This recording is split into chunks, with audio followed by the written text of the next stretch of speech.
하나님 오늘 요한복음 16장을 통해서 하나님 다시 한번 성령의 역할과 또 우리들의 기도, 그것이 응답되는 그런 기쁨들, 아버지 모든 것들을 주님 마지막 날 밤 다락방에서 제자들을 모아놓으시고 아버지 이제 이 제자들이 만나게 될 많은 어려움들을 예견하시며 이들을 안심시키시고 또 앞으로 어떤 일들이 일어날 것인가에 대해서 밝게 말씀해 주심으로 말미암아 이들의 마음속에 새로운 이해와 소망이 생겨나는 것들을 봅니다.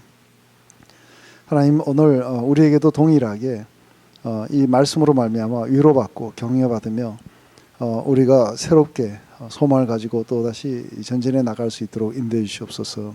예수님의 이름으로 기도드립니다. 아멘. 우리 요한복음 13장부터 이 16장까지 여기 나오는 내용들이 거의 사실은 이렇게 대동소이한 이야기들이 많이 나옵니다.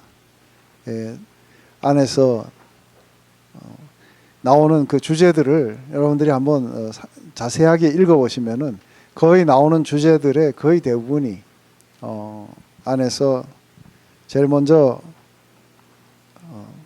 서로 사랑하라는, 서로 섬기며 서로 사랑하라는 이 주제와 그 다음에 세상 안에서는 아주 굉장히 적대적인 그런 관계를 만나게 될 것이라는 그 주제. 그렇지만 또 성령을 보내셔서 그 안에 이 제자들의 마음을 갖다가 강화시키며 또 많은 이해를 주시고 또 이것을 통해 가지고 이들을 위로하고 격려하며 아주 든든하게 세워주시겠다는 그런 약속들입니다. 이게 반복해서 나오면서 우리가 이 안에서 확실하게 이해할 수 있는 것 중에 하나는 성령의 역할이 어떤 것인가, 성령을 왜 주셨는가 하는 이 이야기들이 우리 주님의 입을 통해 갖고 아주 명확하게 우리 가운데 이렇게 전달되어 옵니다. 그 안에 여러 번 우리가 읽으면서 반복되어 나왔던 것 중에 하나가 바로 예수님이 이 땅에서 하나님의 보내심을 받고 와서 세상의 죄를 드러내고 그리고 그 죄의 사함을 받을 필요가 있으며 그것을 통해서 온 세상은 구원의 필요가 있다고 이렇게 증거했을 때 세상은 그것을 믿지 않았습니다. 그리고 예수님은 세상에 많은 것들을 보여주셨어요. 그분의 기적들과 그분의 가르치심과 이런 모든 걸 통해서 바로 예수님이 하나님이 보내셔서 온 세상에 전파하시는 메신저라는 걸 갖다가 이들이 믿지 않았습니다. 그 결과 이들은 예수님을 십자가에 못 박여갖고 죽으셨습니다. 하지만 아이러니하게도 바로 그것을 통해서 하나님은 더 강력하게 온 세상에 얘기를 하십니다. 우리 이제 이 제자들을 앞으로는 이때까지는 내가 너희와 함께 있었기 때문에 이런 말을 하지 않았지만 이제 내가 함께하지 않기 때문에 이 이야기를 하게 된다고 합니다. 결국은 이제부터는 예수님에게 쏟아지던 그런 많은 핍박과 저항들이 이 제자들에게 쏟아질 것입니다. 그렇기 때문에 교회가 이 핍박을 받고 그리고 교회가 세상 안에서 굉장히 많은 저항을 받으면서 진행되어 나갈 거라는 것이죠. 바로 이 속에서도 예수님은 이제 그렇지만 내가 가는 것이 훨씬 더 유익이라고. 왜냐하면 내가 가면은 바로 또 다른 보혜사 성령을 너희 가운데 보내셔서 그래서 이러이러한 일들을 하게 해서 너희들이 이 험한 세상에서도 내가 함께 있는 것보다 훨씬 더 너희들에게 유익한 일들이 너희들에게 일어날 것이다 하는 게 이제 이 전반의 이야기입니다. 그렇기 때문에 안에서 이제 예수님이 실제적으로 이렇게 본을 보이시면서 사랑하라는 이야기가 아주 반복되어 갖고 나옵니다. 내가 새 계명을 주노니 서로 사랑하라. 내가 이렇게 하고 하는 이유는 바로 온 세상에 나아가서 사람들을 변화시키고 이 사랑이 온 세상을 지배하는 그러한 세상으로 변화되기 위해서, 그래서 많은 열매를 맺게 되면 하나님이 영광을 받으실 것이다 하는 이 이야기대로 기적입니다. 이게 전체 안에서 나오는 그 큰 그림들입니다. 오늘 우리 16장을 한번 다 같이 한번 읽어보십시다. 조용하게. 16장 지금 15장 마지막에 이렇게 이야기했던 부분들은 그겁니다.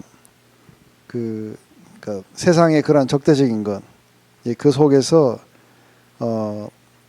그들은 까닭없이 그 예수님을 미워했습니다. 그래서 26절에 내가 아버지께로서 너에게 보낼 보혜사 곧 아버지께서 나오는 진리의 성령이 오실 때 그가 나를 증명할 것이요 너희도 처음부터 나와 있기로 증거해야 되니라. 이제 예수님을 증거해야 되는 그 증인이 둘입니다. 그것은 바로 교회와 성령입니다. 근데 16장에 이야기를 할 때에 이렇게 이야기합니다. 내가 이것을 너희에게 이름은 너희로 실족지 않게 하려면이 사람들이 너희를 추리할 뿐 아니라 때가 이르면 무릇 너희를 죽이는 자가 생각하기를 이것이 하나님을 섬기는 예리라 하리라.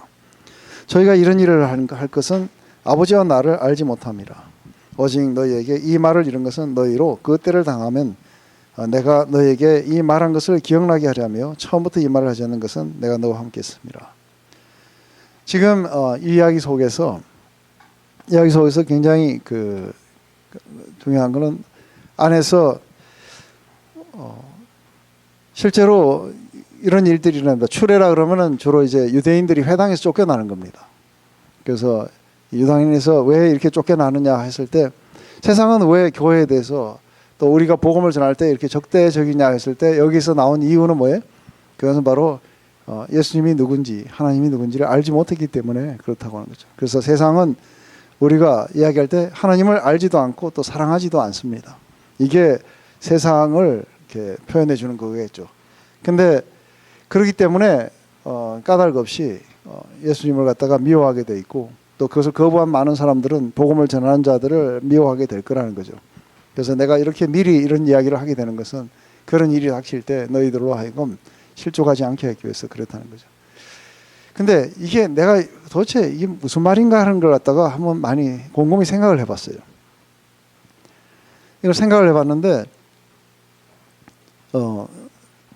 바로 이 만약에 성령을 보내주지 않는다면은 굉장한 그 의심 속에 휩싸일 거라고 생각이 들어요. 예수님 계실 때에는 굉장한 기적과 이적들을 나타내셨기 때문에 그 안에 많은 사람들이 몰리기도 하고 그랬어요, 그죠? 근데 이제는 자기들만 남아가지고 했을 때에 그 세상은 그렇게 이야기하는 거예요. 바로 너희들이 따르던 그 선생님은 정죄받아서 죽었다고. 그래서 이게 세상의 눈으로 바라봤을 때는 또 유대인의 눈으로 바라봤을 때는 왜 죽었냐면은 그가 불의했기 때문에 죽었다고 그렇게 얘기할 거예요. 그건 하나님께로부터 온 것이 아니라 자칭 하나님이라고 칭하더니 그러더니 매를 맞고 드디어 죽었다고. 그게 바로 너희들은 누구냐? 바로 그런 자들을 따르는 자들이라고. 사도 바울이 나는 내 복음을 부끄러워하지 않는다고 이야기해요. 그것 때문에 투옥되고 이렇게 됐을 때 우리 안에 많은 의심들이 오게 돼요. 이게 정말 하나님 살아계시는 걸까? 과연 역사하셔서 우리가 이렇게 전진해 나아가려고 할 때 우리의 온 마음과 에너지를 다 쏟을 때 이런 저항들을 만나게 되고 이건 하나님이 우리가 뭔가 잘못된 길에 들었었다는 것을 말해주는 거 아닐까? 하는 이러한 것들이 실제로 이렇게 말씀을 증거하고 복음을 증거하는 과정 속에서 우리는 굉장히 많이 느낍니다. 어떤 사람은 이게 안 될 것 같아. 그리고 안에서 계속해서 승리를 이뤄가면 얼마나 좋아요, 그죠? 그런데 보면은 그냥 온 정성과 그 시간과 돈을 들여가지고 했는데도 이게 안 되고 오히려 거꾸로 요거도 먹고 막 이러면은 안에서 거의 대부분이 그래서 그 예수 믿은 지 5년이 지나면은 거의 대부분이 전도를 안 해요. 왜냐하면 다 해보니까 잘 안 되더라는 거죠. 근데 예수님이 말씀하시는 거는 세상이 너희를 미워하면은 너희를 미워하는 게 아니라 나를 미워하는 거다. 왜 미워하느냐 하면은 그들이 내가 누군지를 모르고 그리고 나를 사랑하지 않기 때문에 그렇게 될 거라는 거예요. 그렇지만 바로 그러한 속에 있을 때에 내가 보혜사 성령을 너희들에게 보내주겠다는 거예요. 그가 와서 너희들을 통해서 증거하게 될 것이고 그리고 너희들도 처음부터 있었기 때문에 너희들도 증거를 해야 된다는 거예요. 그 이야기를 지금 하시는 거죠, 그죠? 그러면서 내가 어디로 가는지 이렇게 내가 지금 떠나간다고 이야기를 하니까 지금 15장에서도 그렇고 14장에서도 그렇고 계속해서 이제 곧 내가 죽을 거라고 이야기하니까 제자들이 마음에 근심만 가득한 거예요. 그러니까 안에서 이야기를 하는 거예요. 이런 이야기를 이해하지 못한 거예요. 그러니까 5절에 지금 내가 나를 보내신 이에게로 가는데 너희 중에 나더러 어디로 가는 자고 묻는 자가 없고 도리어 내가 이 말을 함으로 너희 마음에 근심이 가득하도다. 그러나 내가 너에게 실상을 말하노니 내가 떠나는 것이 너에게 유익이라. 내가 떠나가지 않으면 보혜사가 너에게로 오지 않을 것이요 가면 너에게로 오게 될 것이다. 그렇기 때문에 안에서 지금 하는 이야기는 그러니까 don't worry 하는 거죠, 그죠? 그 안에 실제로 너희들이 그런 속에 있지만 너희들은 많은 저항을 느끼게 될 것이고 너희는 그런 속에 있게 될 것이지만 염려하지 말라는 거예요. 왜냐하면 내가 간다고 두려워하지 말라는 거예요. 왜냐하면 내가 가게 되면은 또 다른 너희들을 갖다가 변호해주고 너희들을 갖다가 힘을 주고 너희들을 인도해줄 그런 보혜사가 너희들에게 오게 될 것이다. 했을 때 여기 보혜사라는 것은 실제로 이 원어 속에서 이야기했을 때 이 보혜사라는 것은 법정에서 변호인 역할을 해주는 거예요. 그 변호인 역할을 갖고 우리를 옹호해주는 자들인 거예요. 그래서 와서 이 성령께서 하시는 이 보혜사라고 이야기했을 때 성령께서 하시는 일에 제일 중요한 부분은 뭐냐면 우리가 믿는 바가 옳다는 걸 갖다가 우리에게 확증시켜 주시는 거예요. 그게 보혜사예요. 그 때문에 오셔갖고 우리는 그런 혼돈 속에 내가 가는 길이 잘못되지 않았는가 하는 그런 어떤 이야기를 해요. 그랬을 때에 와서 저에게 네가 믿고 있는 이것이 옳은 것이라고 저 안에 이렇게 확정해 주는데 제가 어떤 일이 있었냐면은 전 이렇게 여러 번 말씀드렸지만 부자 청년으로 이 30대 때 이렇게 돈을 많이 벌었기 때문에 평생 돈 걱정이 없어가지고 제가 30대 39대 코나를 가서 이렇게 선교 훈련을 받았어요. 근데 그런 사이에 이게 다 정리를 해버려 갖고 이제 더 이상의 제가 수입이 없는 상태 속에서 이제 가서 이제 쓰고 오면서도 그러니까 제 안에서는 주님을 향해 이런 모든 것들을 포기하고 간다는 거. 정말 그러니까 우리가 명예와 돈과 그 외모까지 버렸잖아요. 뜨거운 태양 밑에 가면은 이게 점생기하고요 보여요. 그래서 이 외모까지 다 버리고 갔다가 돌아왔을 때에 딱 IMF 나기가 바로 직전이에요. 근데 얼마나 잘 사는지 몰라요. 저는 잘 살다가 제가 3년 동안 살은 그 지역을 생각해 보면 아름다운 하와이지만 그래도 굉장히 넉설에선 그런 데서 산 게 아닌 거예요. 위에 양철 지붕이 있어가지고 비가 오면 타다닥 하고 형광등 박스가 한 번은 떨어져 갖고 그냥 막 갑자기 침대 위로 막 확 하면서 빵빠레를 갖다가 그러면서 그런 거라든지 거의 가보면은 잘 먹을 수 없는 곳 이런 곳에 있었어요. 그러다가 돌아와 갖고 700만 원을 주고 소나타 중고를 하나 사갖고 오니까 우리 애들이 아빠 어디서 이렇게 좋은 차를 사왔냐고 생난리를 치는데 보니까 온 세상은 너무너무 부유한 거예요. 한때 정말 너무너무 그러니까 형편이 없다 생각했던 사람들이 아주 굉장히 좋은 차들을 타고 다니고 있고. 근데 돌아와서 보니까 우리 가족 중에도 또 우리 그러니까 내 주위에도 그렇게 이게 다 버리고 가는 사람이 없는데 혼자서 이게 뭔가가 씌어가지고 갔다 하는 그런 느낌이 있는 거예요. 이해되세요? 내가 이게 뭔가 이게 씌은 거 아닌가 싶은 게 그런 생각이 드는 거예요. 그러면서 안에서 이제 그런 데다가 갑자기 또 이제 제가 그나마 이렇게 가지고 있던 게 그래도 아직도 많기 때문에 그런 거에 대해서 뭐 별 신경을 안 쓰는데 그것도 지금 다 날아가고 있는 그런 어떤 속에 들어가니까 내가 완전히 잘못 온 게 아닌가 하는 그런 생각이 들면서 그 광안리 해변을 갔다가 집사람하고 같이 걸어가면서 이렇게 하면은 이게 얼마나 화려한지 몰라요. 한쪽을 바라보면은. 그리고 모두가 다 그냥 너무너무 잘 사는 것 같은데 이게 우리만 집사람은 완전히 거기 가서 제대로 이렇게 못 먹는 그런 곳에 많이 갔기 때문에 가고 집사람도 몸도 안 좋은 것 같고 애들도 잘 못 먹어갖고 삐삐한 것 같고 근데 또 다른 게 그 바다를 바라보면은 그 안에 진짜 돈 하나도 없는 그런 사람들이 모여서 온 세상을 변화시키겠다고 하는 그런 열정 속에 휩싸여 있던 그런 것들도 생각이 나요. 그 속에서 막 이렇게 혼자서 혼돈의 시간이었었어요. 그러다가 2007년도에 서울에 있는 그 소망교회에서 하는 수양관에서 하는 그 곤지암에 거기에서 YM 옥샵을 한다고 해갖고서는 그래서 전 세계에 있는 YM어들이 거의 다 모이는 거예요. 그래서 막 친구들이 우리 간다고 올라오라 그래서 한 열흘쯤 하는데 막 속에서 이 안에 막 힘든 거예요. 힘이 들어가지고 과연 나는 어디로 가야 될 것인가 하고 안에서 저 깊은 속에서는 내가 하나님을 이렇게 따라가야 된다는 걸 알지만 이게 안에서 굉장히 많은 혼돈들을 겪는 거예요. 그래서 마침 또 그 소망 수양관에 이렇게 총 책임자가 저희 큰 매형이에요. 그래서 야 최고로 좋은 방 줄 테니까 오라고 그랬는데도 못 올라가는 거예요. 그러다가 어느 날 이제 중간쯤 됐을 때 안 되겠다. 그래도 가서 친구들도 보고 이야기를 해야겠다고. 그러면서 이렇게 이제 올라갔어요.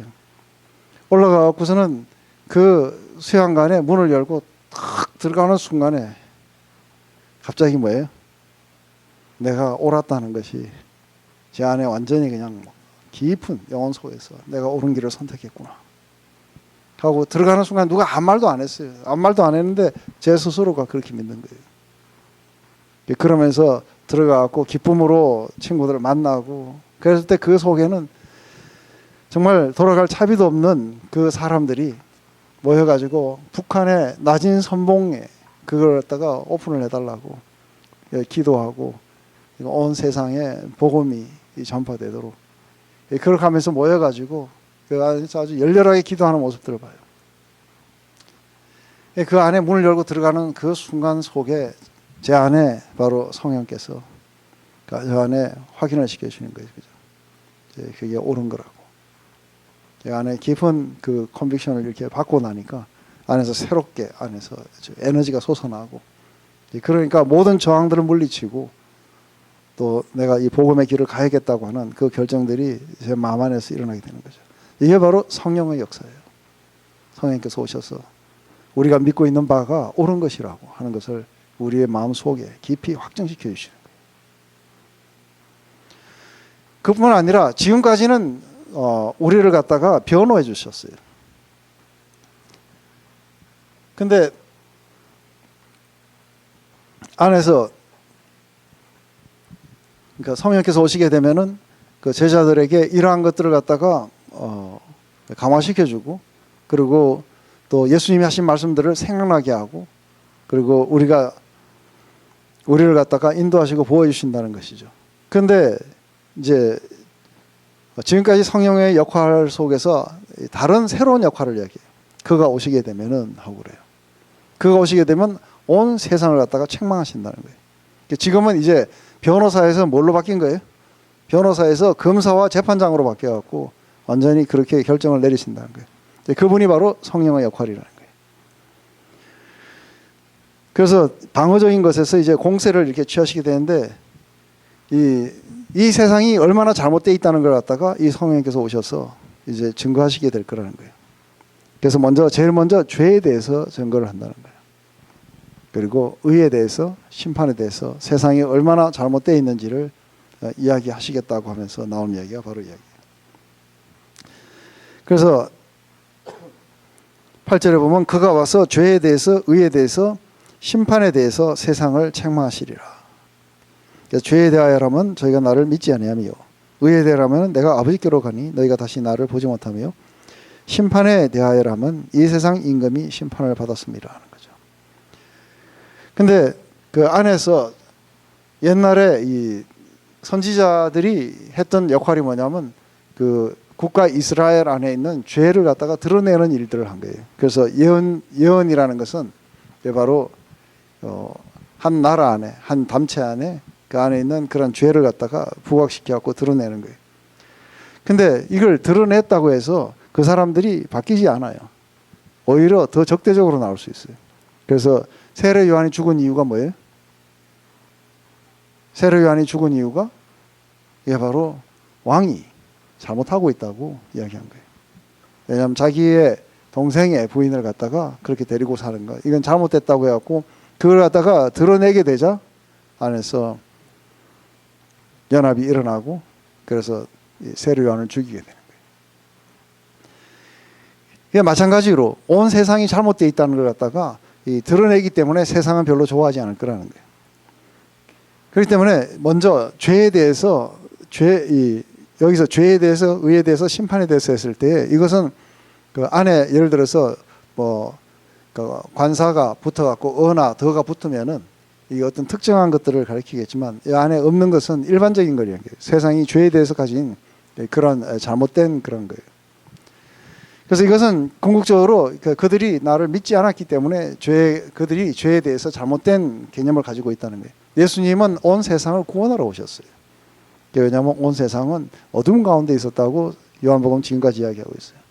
그렇기 때문에 이 어둠 가운데 있는 이 죄 가운데 있는 사람들을 구하러 오신 거예요. 그런데 그 세상은 자신들의 그 죄를 드러낼 데는 예수님을 향해 가지고 자신들이 죄가 있다 보지 않고 누가 죄가 있는 거예요?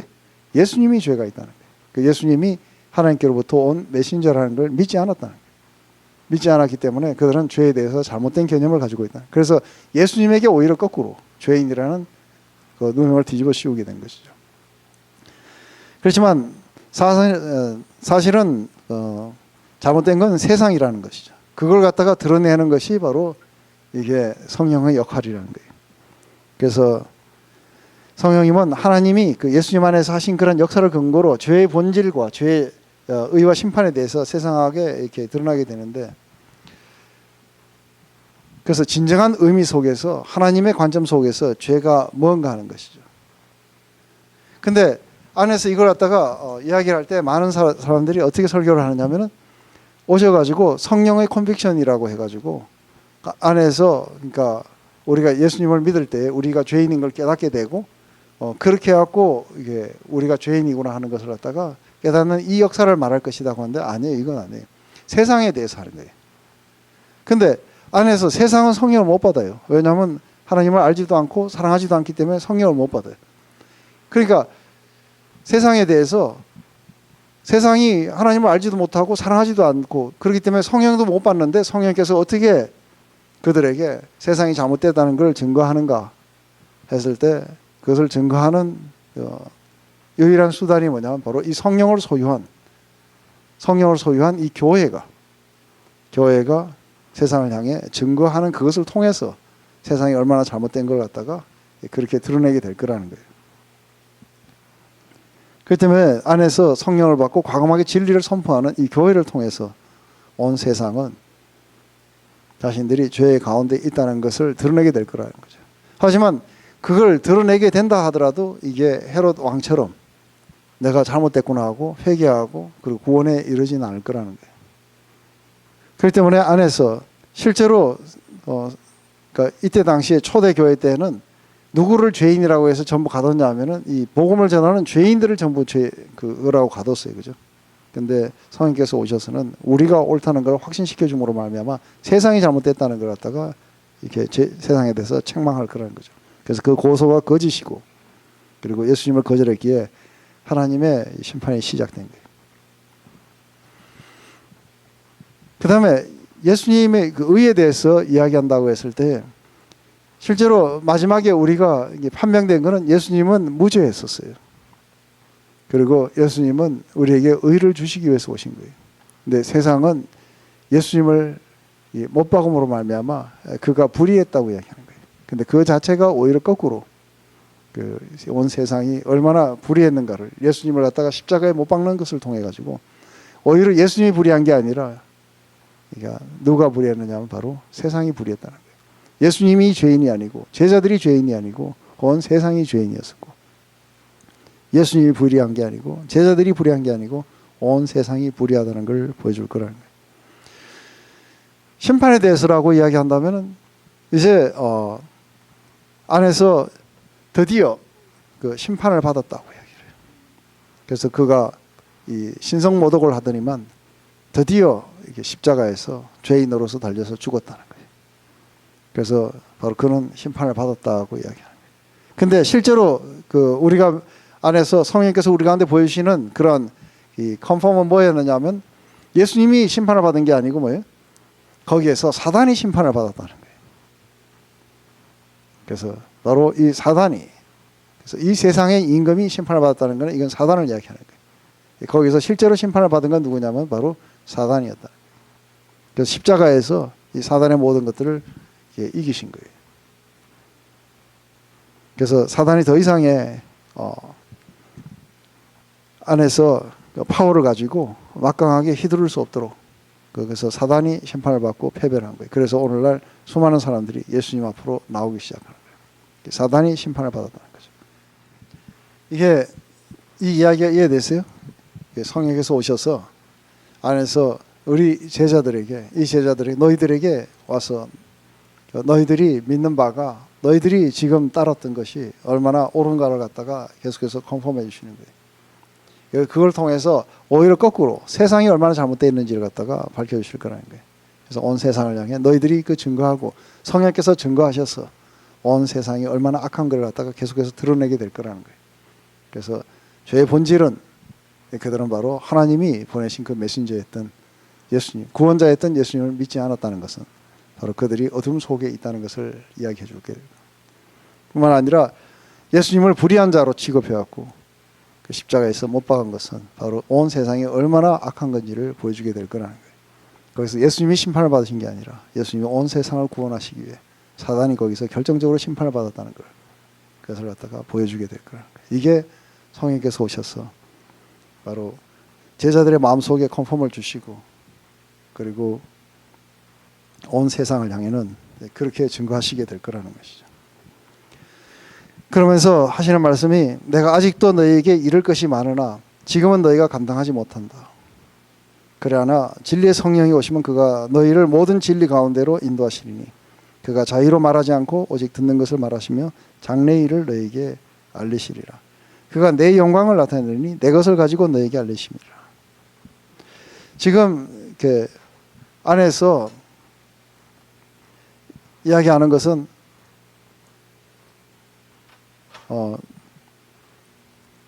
성령께서 오셔가지고 이제 지금 예수님이 막 이야기하시는데 이 제자들이 앉아가지고 이야기를 들으면서 이게 뭔 말인지 몰라. 아직도 안 일어났기 때문에.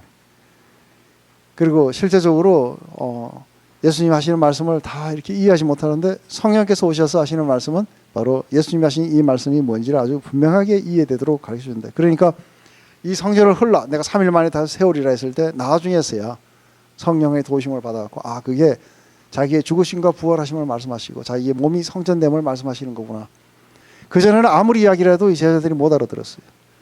이게 바로 내가 하늘에서 내려온 생명의 떡이라고 얘기해도 그게 무슨 말인지 못 알았어요. 내 피를 받아 마시라 해도 무슨 말인지 몰랐어요.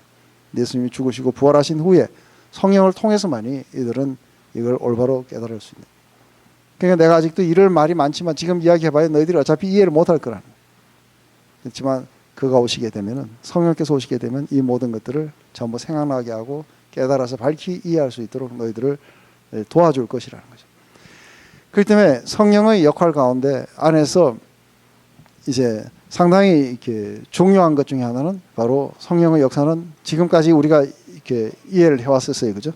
이해한 걸 보면은 예수님이 말씀하신 것들을 이렇게 다시 생각나게 하고 그것을 이해하도록 우리를 도우시고 또 우리 안에 우리가 믿는 바가 옳다고 하는 것들을 갖다 확정시키고 너희들이 잘못된 게 아니라 세상이 잘못됐고 너희 주가 심판을 받은 게 아니라 온 세상에 임금이었던 사단의 심판을 받은 것이고 이런 모든 이야기들을 우리한테 밝히 깨닫게 하고 온 세상에는 그걸 증거하도록 그렇게 우리를 인도하게 될 거라는 거예요.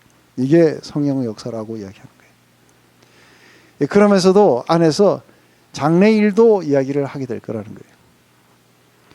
그렇기 때문에 안에서 지금 예수님이 내가 아직 더 할 말이 많지만 지금 다 이야기해봐야 다 이해를 못할 거라는 거예요. 그렇기 때문에 근본적으로 예수님이 하신 말씀은 우리에게 생각나고 우리에게 깨닫게 하는 역할을 하시겠지만 그렇지만 안에서 예수님이 다 하지 못하신 말씀이 있다면은 그것을 갖다가 성령은 끊임없이 이 교회에다가 계시하시게 될 거라는 거예요. 근데 많은 사람들이 여기에서 이제 어긋나는 거예요. 분명히 우리는 새로운 예언들이 있어요. 그 보면 요한계시록이나 또 아니면 많은 예언자들이 있어서 이 교회에 주님이 끊임없이 인도하시는 거예요. 그래 보면 7 교회에게 이렇게 전해라고 하는 것은 예수님이 살아계셨을 때 하신 말씀이 아니라 부활하신 후에 한참 지나고 난 뒤에 이 요한계시록을 우리 사도 요한에게 이야기를 하신 거예요. 그 때문에 분명히 장래의 일들이에요. 그죠? 그러면서 아직 예수님이 다 하시지 못한 그런 말씀들을 제자들 성령을 통해서 제자들에게 교회에게 끊임없이 이렇게 이야기를 하셔서 이렇게 데리고 가시는 거예요. 그런데 한 가지 여기에서 우리가 조심해야 되는 부분은 그렇기 때문에 이제 성령께서 오셔서 예수님하고 상관없이 이야기하게 될 거다. 그래서 오늘날도 예수님하고 전혀 상관없이 그냥 오셔서 내년에는 뭐가 있을 것이다 하고 이렇게 이야기를 하실 거라고 착각하는 거예요. 그게 아니라 지금까지 예수님이 하신 모든 말씀과 예수님이 하신 모든 사역들 이런 걸 갖다가 보충해 주는 이야기들이지 이것과 동떨어져서 어떤 이야기를 하시는 게 아니에요. 왜냐하면 그가 와서 내 것을 가지고 그렇게 이야기해요. 그러면서 그가 내 영광을 나타내리니 한 거예요. 장래일을 말할 때에도 누구 영광을 나타내야 돼요? 예수님의 영광을 나타내줘야 되는 거예요. 그리고 내 것을 가지고 너에게 알리겠습니다. 그 예수님이 하신 말씀이 아닌 자의로 말하는 건 없는 거예요. 그러면서 아버지께 있는 것은 다 내 것이냐. 그러므로 내가 말하기를 그가 내 것을 가지고 너에게 알리리라. 이것은 결국은 하나님 아버지의 말씀이고 예수님의 뜻인 거예요. 그것을 갖다가 알려주기 때문에 성령은 절대로 자의로 말하지 않는 거예요. 예수님도 절대로 자의로 말하지 않으세요. 아버지의 뜻을 우리에게 전달하시듯이 바로 성령님도 예수님의 뜻을 우리에게 전달하는 거지 예수님하고 아무 관계없이 예수님의 영광과 아버지의 영광과 관계없이 우리에게 하는 이야기를 하지 않을 거라는 것이죠.